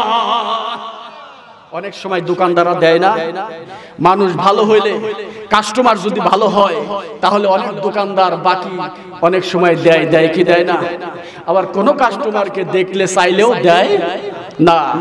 লেনদেনের সাথে কাস্টমার বুঝে দোকানদার কিন্তু বাকি দেয়। কথা ঠিক কিনা? আলী বলতেছেন, ভাই আরে, আমার কাছে কোনো টাকা নাই, আমি কেমনে আপনার এই ঘোড়াটি কিনে নেব? এবার তখন যুবকটি বলছেন, ভাই আলী রে, এই ঘোড়াটি যদি আপনি কিনেন, আপনার কাছে 100 দিরহামে আমি বাকিতে বিক্রি করব। কত দিরহামে? জোরে বলুন, কত দিরহামে? 100 দিরহাম দিয়া আলী যখন ওই ঘোড়াটি খরিদ করলেন, ঘোড়াটি খরিদ করবার পরে মদিনার বাজারে আলী কিন্তু দাঁড়ায় আছে। মদিনার বাজারে আলী দাঁড়ায় থাকবার পরে আলী রাদিয়াল্লাহু তাআলা আনহু যখন ওই মদিনার বাজারে আলী ঘোড়াটি নিয়ে দাঁড়ায়া একজন সুন্দর সুদর্শন যুবক এসে বলতেছেন, আসসালামু আলাইকুম আলী ভাই, আপনি কি মদিনার বাজারে ঘোড়াটি বিক্রি করবেন? আলী বলতেছেন, ভাইয়া রে, আমি তো এই ঘোড়াটি বিক্রি করার জন্যই দাঁড়ায়া আছি। আলী বলতেছেন, যুবকটি বলছেন, ভাই আলী রে, এই ঘোড়াটি কয় দিরহামে আপনি বিক্রি করবেন? আলী বলতেছেন, আপনি যা দিয়ে সন্তুষ্ট হন। ওই যুবকটি বলতেছেন, ভাই আলী রে, আমি আপনার ওই ঘোড়ার দাম দিলাম 160 দিরহাম। জোরে বলা যাবে নাকি একবার মারহাবা? নারায়ে তাকবীর, নারায়ে তাকবীর, নারায়ে তাকবীর। তাকবীর দেওয়ার কারণটা হলো আল্লাহ বলে দিয়েছেন। আলীও কিন্তু চিন্তা করেছেন, দোকানদারকে বলেছেন যে আমি যেই মাবুদের সাথে ব্যবসা করলাম ওই আল্লাহর কসম করে বললাম, আমি এই এক থলিয়া ব্যাগের জায়গায় এক বস্তা খাবার কিনে নিয়ে যাব। জোরে কোন সুবহানাল্লাহ। কবুল করে নাও আল্লাহ, দানের বদলতে তার পরিবারের সকলের জীবনের গুনাহ তুমি মাফ করো আল্লাহ। ওই পরিবার থেকেও যারা মাটির কবরে, আল্লাহ কবরগুলা তুমি জান্নাতের বাগান বানাও আল্লাহুম্মা আমিন। মরণেরই কথা কেন স্মরণ করো না, বলবো বলবো মরণেরই দায়েন মোল্লা 500 টাকা। জোরে কান মারহাবা।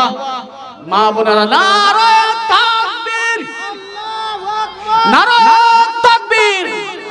মা বোনেরা অনেকগুলো টাকা। জোরে কান জিন্দাবাদ। 1 টাকা। জোরে কান জিন্দাবাদ। আলহামদুলিল্লাহ, মা বোনেরা অনেকগুলো টাকা দান করেছে। আল্লাহ তুমি দান কবুল করো আল্লাহ, তুমি জানে বলে তুমি আল্লাহ বরকত দাও আল্লাহ, আসমানের বালা তুমি আল্লাহ আসমানে উঠায়া নাও। আমার মা বোনেরা অনেকগুলো টাকা আল্লাহ দান করেছে, আল্লাহ তুমি দানগুলো তুমি কবুল করো আল্লাহুম্মা আমিন। মাদ্রাসার মনিরুদ্দিন ফকিরের ছোট বোন মদিনা খাতুন, মাদ্রাসার প্রতিষ্ঠাতা মনিরুদ্দিন খাতুনের ছোট, মনিরুদ্দিন ফকিরের ছোট বোন। আচ্ছা, মনিরুদ্দিন ফকিরের ছোট বোন। ছেলে বা ওনার স্বামী 10,000 টাকা দিয়ে। ও আচ্ছা আচ্ছা।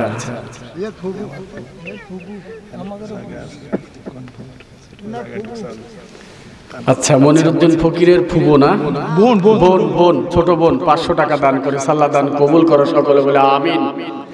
শোনেন, এই দুনিয়া ছেড়ে কিন্তু সকলকে একদিন চলে যেতে হবে, তাই না? আমরা কি কেউ বেঁচে থাকবো? এই নবীর মাদ্রাসার আঙ্গিনার সাথে যদি কারো জায়গা থাকে, এই সদগায়ে জারিয়া যতদিন পর্যন্ত এখানে ছাত্ররা মাদ্রাসায় পড়বে, যখন মাদ্রাসায় ছাত্ররা পড়ে একটু সকালবেলা এসে দেখবেন ওই ছাত্ররা যখন কোরআন তেলাওয়াত করে, আমি একদিন খেয়াল করেছি, আল্লাহর কসম করে বলতেছি, যখন হেফজতে যখন ছাত্ররা কোরআন তেলাওয়াত করার ঝোঁকে একটু চোখটা বন্ধ করে দেখবেন ওই সমস্ত তলবে ইলম ছাত্ররা যেন জান্নাতের মধ্যে কবুতরগুলো বাক বাক কুম করছে। জোরে কোন সুবহানাল্লাহ। তলবে ইলম ছাত্ররা জান্নাতের মধ্যে কবুতরগুলো বাক বাক কুম করে ডাকছে। এই মাদ্রাসা যে ছাত্ররা পড়বে, এই জন্য আমি বলবো যে এই মাদ্রাসার সাথে যদি কোনো জায়গা কারো থাকে, এই জায়গাটা যদি আপনারা নবীর আঙ্গিনার জন্য যদি দিয়ে দিতে পারেন, সামর্থ্য থাকলে দিয়ে দিবেন। এইটাই হবে আপনার জন্য পরকালের নাজাতের ওসিলা। আল্লাহ আপনাকে যতদিন আপনি কবরে এই দুনিয়া থেকে যতদিন এই মাদ্রাসা থাকবে, যতদিন লেখাপড়া করবে ছাত্ররা, ততদিন আপনার আমল নামায় সব যেতে থাকবে। জোরে কোন সুবহানাল্লাহ।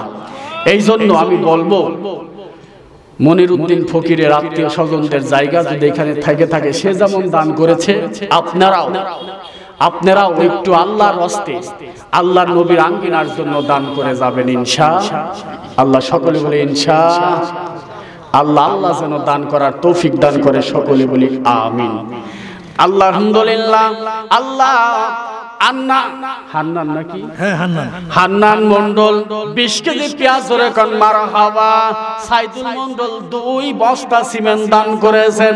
আল্লাহ তুমি দান, তুমি আল্লাহ কবুল করো। ও মাবুদ, তুমি কি তাকায়া দেখো না, আল্লাহ তোমার বান্দা বান্দিরা তোমার নবীর আঙ্গিনার জন্য দান করে। আল্লাহ তুমি দানগুলো তুমি কবুল করো। আল্লাহুম্মা আমিন। সে তো নামে আজরাইল,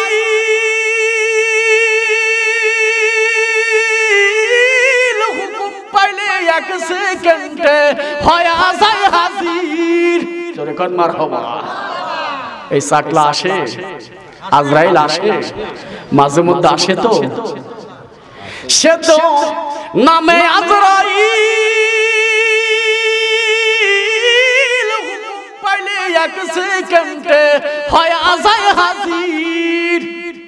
তোমার নামের পাতা যখন জোহরে যাবে, পাতা যখন জোহরে পড়বে, থাকতে পারবা না।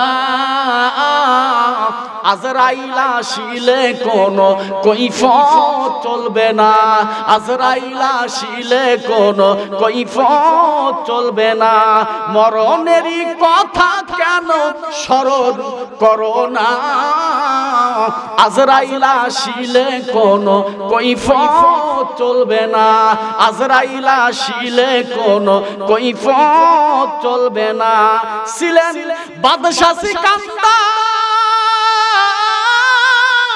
এই ভুবনে তার মতো ধনী ছিল না কেহ আর।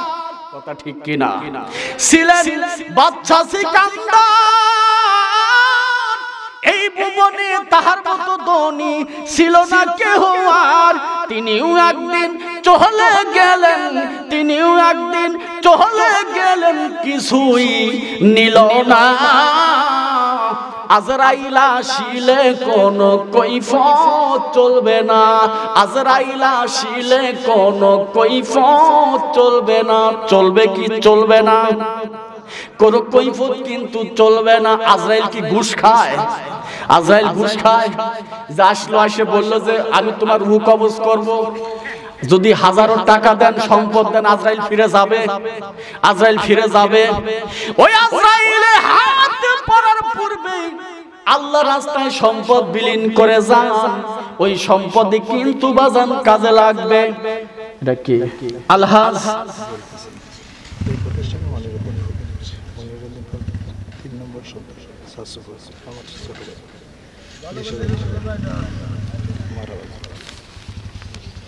নারায়ে তাকবীর।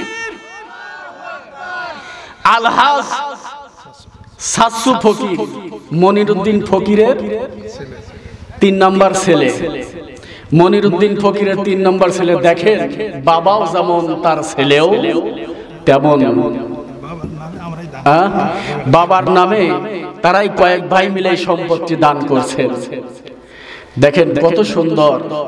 এই নবীর মাদ্রাসা এখানে হয়েছে। ছাত্ররা যখন পড়াশোনা করবে, আপনাদের এলাকার ছেলেরা একটা করে আলেম যখন তৈরি হবে, আল্লাহ রাসূল বলেছেন যে এলাকাতে একজন হক্কানি আলেম হেঁটে যায়, ওই অঞ্চলের কবরবাসীর আযাব মাফ হয়ে যায়। এই জন্য আলেম তৈরি করার দরকার আছে কিনা? আছে কিনা? আমার মতো আলেম ভাড়া করে আনে এখানে আলোচনা করানোর দরকার হবে না। এই জন্য আলহাজ মোহাম্মদ সাসু ফকির, মনিরউদ্দিন ফকিরের 3 নম্বর ছেলে। আমার ভাই, আপনার কি হয়? আপনার ভাই, তিনি 20,000 টাকা জোরে কান মারহাবা, আরো জোরে কান মারহাবা। হাত তুলে আল্লাহুম্মা আমিন। আয় আল্লাহ তাআলা, আলহাজ মোহাম্মদ সাসু ফকির, আয় আল্লাহ তাআলা মনিরউদ্দিন ফকিরের 3 নম্বর ছেলে, আয় আল্লাহ 20,000 টাকা দান করেছে নবীর আঙ্গিনায়। ওয়া মাবুদ, তুমি কি তাকায়া দেখো না, আল্লাহ তুমি মনিরউদ্দিন ফকিরের আল্লাহ ছেলের দান আল্লাহ তুমি কবুল করো। আল্লাহ তিনি হয়েছিল মক্কা মদিনার মুসাফির হয়েছিল। আল্লাহ তোমার ঘর তিনি তাওয়াফ করেছে। হাজী বান্দা, আল্লাহ তোমার নবীর আঙ্গিনার জন্য 20,000 টাকা দান করেছে। আয় আল্লাহ তাআলা তোমার কাছে দোয়া করি মাওলা, আবার তাকে মক্কা মদিনা তুমি মুসাফির বানায়া দাও। আল্লাহ তুমি আবার তুমি মক্কা মদিনায় যাবার তৌফিক তৌফিক দাও আল্লাহ। ওই মক্কা মদিনায় নবী রওজায় গিয়ে সালাম দেওয়ার তুমি তৌফিক দিয়া দাও আল্লাহ। তার জীবনের গুনাহ তুমি মাফ করো আল্লাহ। যে কর্ম আছে কর্মের উপর তুমি বরকত দান করে দাও। ব্যবসা করলে ব্যবসার উপর তুমি বরকত দান করে দাও। মাবুদ দয়া করিয়া হাজী বান্দার পরিবারের সকলের তামাম জিন্দেগীর গুনাহ তুমি মাফ করো আল্লাহুম্মা আমিন। জিল্লুর রহমান জীবন, জিল্লুর রহমান জীবন 500 টাকা এবং মোহাম্মদ ইনাম হোসেন 500 টাকা। জোরে কান মারহাবা। টোটাল 1000 টাকা দান করে আল্লাহ দান কবুল করো। আয় আল্লাহ তুমি বরকত দাও। আসমানের বালা তুমি আল্লাহ আসমানে উঠায়া নাও, জমিনের বালা আল্লাহ তুমি জমিনে দাবায়া দাও। সর্বপ্রকার বালা থেকে আল্লাহ তুমি হিফাজত করো আল্লাহুম্মা আমিন। আল্লাহুম্মা সাল্লি আলা, একটু জোরে আওয়াজ দিয়ে, মাওলানা মুহাম্মদ ওয়া আলা আলি সাইয়্যিদিনা। থাক থাক থাক, সামিনা টামিনা ছিঁড়ে যাবে। ওরে বাবা আওয়াজ রে, এর চাইতে বেশি আওয়াজ হয় দুজন মহিলা ঝগড়া যখন করে। এটা হুঙ্কার দিয়ে নবীর প্রতি দরুদ পড়তে কষ্ট লাগে, নবীর প্রতি দরুদ পড়তে কষ্ট হয়। মন যদি দিতে হয় নবীকে দিও, আহা ভালো যদি বাঁচতে হয় নবীকে বেশো। তোমার কষ্ট যাতনা যিনি সইতে পারে না, তোমার দুঃখ যাতনা যিনি সইতে পারে না, ওই নবীজির মুহাব্বতে, ওই নবীজির মুহাব্বতে মিলাদ পড়িও। মন যদি দিতে হয় নবীকে দিও, আহা ভালো যদি বাঁচতে হয় নবীকে বেশো। জোরে বলা যাবে নাকি একবার মারহাবা? যুবকের দলেরা, আমি আপনাদের খেদমত আরজ করে কথাগুলো বলে যাব। ও মুসলমান, নবীর আঙ্গিনায় কিন্তু মাহফিল, এই নবীর আঙ্গিনায় কিন্তু বিদায়। এই মাসটা হলো রজবের মাস। আমার নবীর কিন্তু এই বছরে 3টা কষ্ট হয়েছিল। 1 নম্বর কষ্ট হলো রাসূল শিহাবে আবু তালিব থেকে মুক্ত হলেন। শিহাবে আবু তালিব থেকে নবী বের হলেন। ওই বছরে তার আপন আবু তালিব দুনিয়া থেকে বিদায় হলেন। ওই বছরে তার কলিজার বিবি খাদিজাতুল কুবরা দুনিয়া থেকে বিদায় নিলেন। ওই বছরে রাসূল যখন তায়েফের মাটিতে যায়, ওই তায়েফবাসীরা নবীজিকে কিন্তু পাথর মেরে রক্তাক্ত করেছিলেন। জোরে কর নাউজুবিল্লাহ। তায়েফের বাজারে পাগল বলিয়া নবী, তায়েফের বাজারে পাগল বলিয়া নবী কত পাথর মারলো কাফেরে। ইসলামের পতাকা উড়াইয়া দিয়া নবী কলেমার পতাকা উড়াইয়া দিয়া রাসূল শুয়ে আছেন সোনার মদিনায়। কলেমার পতাকা উড়াইয়া দিয়া রাসূল শুয়ে আছেন সোনার মদিনায়। জোরে জোরে কর মারহাবা। মদিনায় কি রাসূল জীবিত না মৃত? রাসূল জীবিত না মৃত? রাসূল কি মরা নাকি আমাদের মতো মরে যায় নাকি হায়াতুন নবী? আমাদের দেশের অনেক মানুষ আছে বলে নবী মরে গেছে। জোরে কর নাউজুবিল্লাহ। আল্লাহর ওলিরাই মরে না, আর নবীরা কেমনে মরে? সোনার বাবা জিরা আমার মোহাম্মদ, এটা কি মফিজ আলী পরামানিক, মফিজ আলী পরামানিক 20 কেজি পেঁয়াজ আল্লাহ দান করেছে, দান কবুল করে নাও। আল্লাহ হামিদ পরামানিক 20 কেজি পেঁয়াজ 100 টাকা নগদ। জোরে কর মারহাবা। আল্লাহ তুমি দান কবুল করো, আল্লাহ তুমি জানে মালে বরকত দাও। আল্লাহ তোমার বান্দারা আল্লাহ তোমার নবীর আঙ্গিনার জন্য দান করে যায়। আল্লাহ তুমি দানগুলো তুমি কবুল করো, আল্লাহ তুমি জানে মালে আল্লাহ তুমি বরকত দাও। আল্লাহ আল্লাহুম্মা আমিন। যারা নগদে না পারবেন এখন বাকি দেন, ওই যেখানে যা লেখা দিবেন। আপনাদের কাছে দাবি 8 মণে 1 মণ পেঁয়াজ, সবাই গৃহস্থ এলাকার আমি জানি। আরে ভাই দেন না কেন একটু নবীর মাদ্রাসার জন্য, নবীর মাদ্রাসার জন্য 1 মণ আধা মণ পেঁয়াজ একটু লেখা দেন, একটু লেখা দেন। আল্লাহর কাছে একটু লিখিত করে দিয়েছেন, আল্লাহ এই ওসিলায় আপনাকে maaf করবে। আলহামদুলিল্লাহ একজন 200 টাকা দান করেছে, আয় আল্লাহ রবিউল সরকার, আয় আল্লাহ 20 কেজি পেঁয়াজ দান করেছেন, জোরে কান মারহাবা। এটা নারায়ে তাকবীর, বাহ বাহ আওয়াজ রে, নারায়ে তাকবীর, নারায়ে তাকবীর। মনিরউদ্দিন ফকিরের বড় ছেলে 2000 টাকা,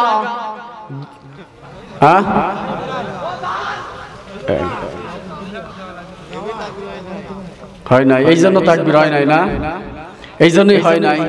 কত দিলে খুশি হন?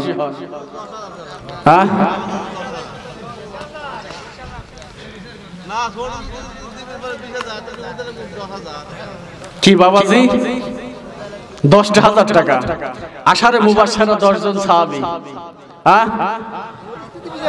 পরিস্থিতি বুঝে কাম। আচ্ছা 2000 দিছে আর 5000 দিবে, 2000 দান করছে নগদ আর 5000 দিবে বাকি। খুশি আপনারা নাকি? 10,000ই লাগবে। কি বাবাজি আল্লাহ ব্যবস্থা আল্লাহ করে দিবে। মুসা আলাইহিস সালাম বলতেছেন যে আল্লাহ সবই করেন আপনি, আর দোষ দেন আমার। আল্লাহ বলতেছে মুসা এটা কেমনে হয়? মনের ঘরে তালা দিয়া, কি বলবো, মনের ঘরে তালা দিয়া চাবি লইয়া আছেন শাহ, মনের ঘরে তালা দিয়া চাবি লইয়া আছেন শাহ। আমি অদম সাথে কি তার হুকুম ছাড়া বাইরে যায়, হুকুম ছাড়া বাইরে যায়। মনরে হে মনরে, পারাপারের থাকলে তারা সঙ্গে নিও আমল নামা, পারাপারের থাকলে তারা সঙ্গে নিও আমল নামা। জবাবদিহি করতে হবে ধরলে টিকিট কন্ট্রাক্টর।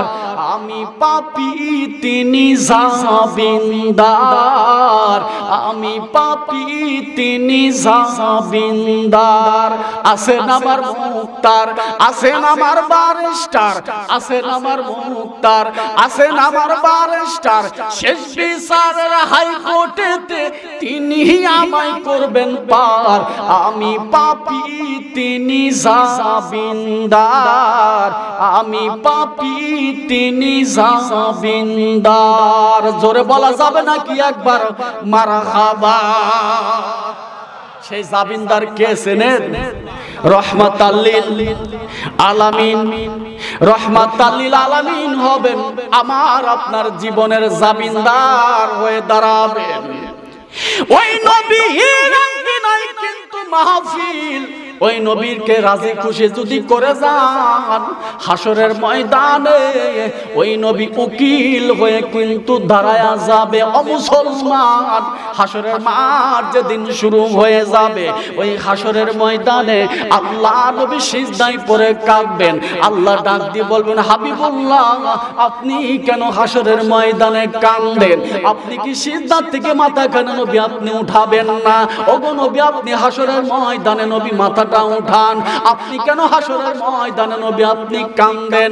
আল্লাহ নবী বলবে, আল্লাহ আমি হাসরের ময়দানে দেখলাম আমার অগণিত গুনাহগার উম্মতকে জাহান্নামে নিয়ে যাওয়া হয়, আমার অগণিত উম্মতকে জাহান্নামে নিয়ে যাওয়া হয়। আল্লাহ বলবে, হাবিবুল্লাহ ওই সমস্ত উম্মতের নেকির পাল্লাটা হালকা হয়ে গেছে, বদির পাল্লাটা ভারী হয়ে গেছে। এই জন্য আমি আল্লাহ তাদের জন্য জাহান্নামের ফায়সালা দিয়ে দিয়েছি। ওগো নবী সিজদা থেকে নবী আপনি মাথা কানা উঠান। নবী বলবে, আমি ততক্ষণ সিজদা থেকে মাথাটা উঠাবো না যতক্ষণ পর্যন্ত আমার একটা উম্মত আমার সাথে জান্নাতে যাওয়া বাদ থাকবে, ততক্ষণ পর্যন্ত আমি রাহমাতাল লিল আলামিন সিজদা থেকে মাথা উঠাবো না। জোরে বলা যাবে নাকি একবার মারহাবা। রহমতের ভান্ডার নবীজি উম্মতের কান্ডার, রহমতের ভান্ডার নবীজি উম্মতের কান্ডার, যার ওসিলায় নাজাত পাবো আমরা গুনাহগার। রহমতের ভান্ডার নবীজি উম্মতের কান্ডার, রহমতের ভান্ডার নবীজি উম্মতের কান্ডার। জোরে বলা যাবে নাকি একবার মারহাবা। আল্লাহর বান্দারা, আল্লাহর ঘরের জন্য আমার বাবাজি নাম কি তার? আপনার ভাই বাতেন ফকির। আয় আল্লাহ তাআলা 2000 টাকা নগদ আরো 5000 টাকা বাকিতে দান করেছে। আল্লাহ তুমি দানটা কবুল করো। আরো একজন 500 টাকা, আরো একজন 100 টাকা, আরো একজন আল্লাহ রুহুল প্রামাণিক 40 কেজি পেঁয়াজ দান করেছে। আল্লাহ দান কবুল করো। আয় আল্লাহ আব্দুল লতিফ মোল্লা 20 কেজি পেঁয়াজ 100 টাকা নগদ দান করেছে। আল্লাহ তুমি দানটা কবুল করে নাও। বেকার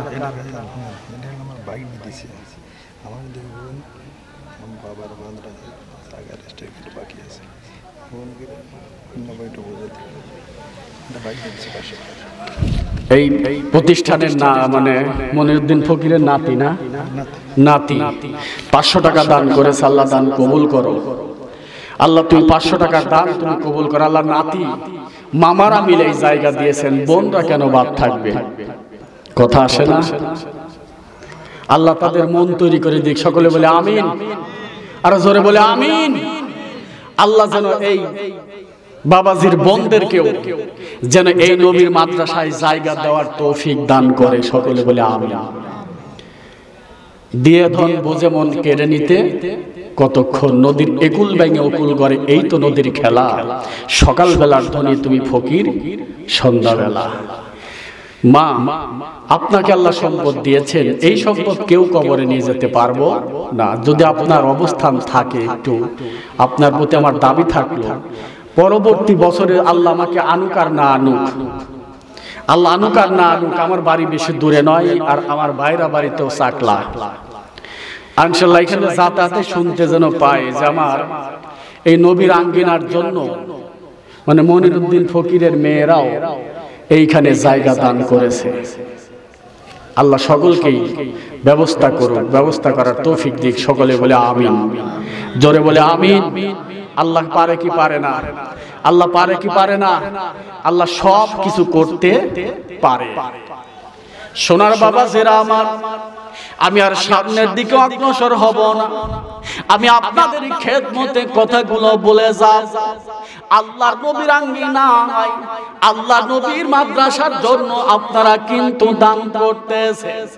নবী হাসরের ময়দানে উম্মতের জন্য সিজদায় আল্লাহ বলবে, হাবিবুল্লাহ সিজদা থেকে মাথাখানা উঠান।